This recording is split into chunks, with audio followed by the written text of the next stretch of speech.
2009 সালে মুক্তি পাওয়া Bollywood cinema three idiots box অফিসে ঝড় তোলা। রাজকুমার হিরানি পরিচালিত এই ব্লকবাস্টার ছবিটি আজও সিনেমা প্রেমীদের স্মৃতিতে অমলিন। রাঞ্জো, রাজু আর ফারহানের বন্ধুত্ব এবং তাদের শিক্ষা জীবন হাস্যরসাত্মক অথচ গভীর বার্তা মুগ্ধ করেছিলেন দর্শকদের। দীর্ঘ 15 বছরের অপেক্ষার অবসান ঘটিয়ে অবশেষে সুখবর এলো। খুব শিগগিরই পর্দায় ফিরছেন এই আইকনিক ছবির সিকুয়েল। ভারতীয় গণমাধ্যমের প্রতিবেদন অনুযায়ী পরিচালক রাজকুমার হিরানি থ্রি ইডিয়টস এর দ্বিতীয় পর্ব নিয়ে আসার প্রস্তুতি প্রায় চূড়ান্ত করে ফেলেছেন। বর্তমানে সিনেমাটির চিত্রনাট্যর কাজ একেবারে শেষ পর্যায়ে রয়েছে।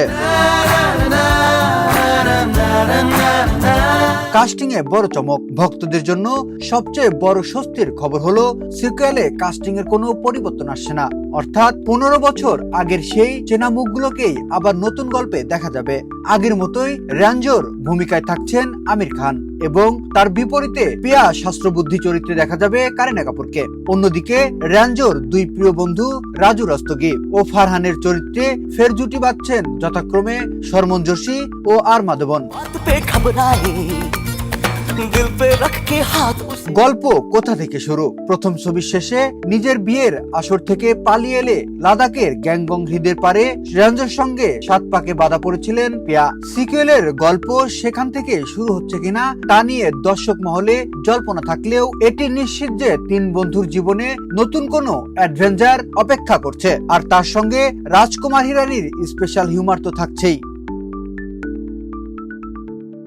বায়োপিক থামিয়ে সিকুয়েলে মনোযোগ জানা গেছে। এই সিকুয়েলকে আলোর মুখ দেখাতে আমির খানের সঙ্গে দাদা সাহেব ফালকের বায়োপিকের কাজও আপাতত স্থগিত রেখেছেন পরিচালক রাজকুমার হিরানি। অনেক আগেই তিনি সিকুয়েলের পরিকল্পনা করলেও সঠিক সময়ের অপেক্ষা ছিলেন।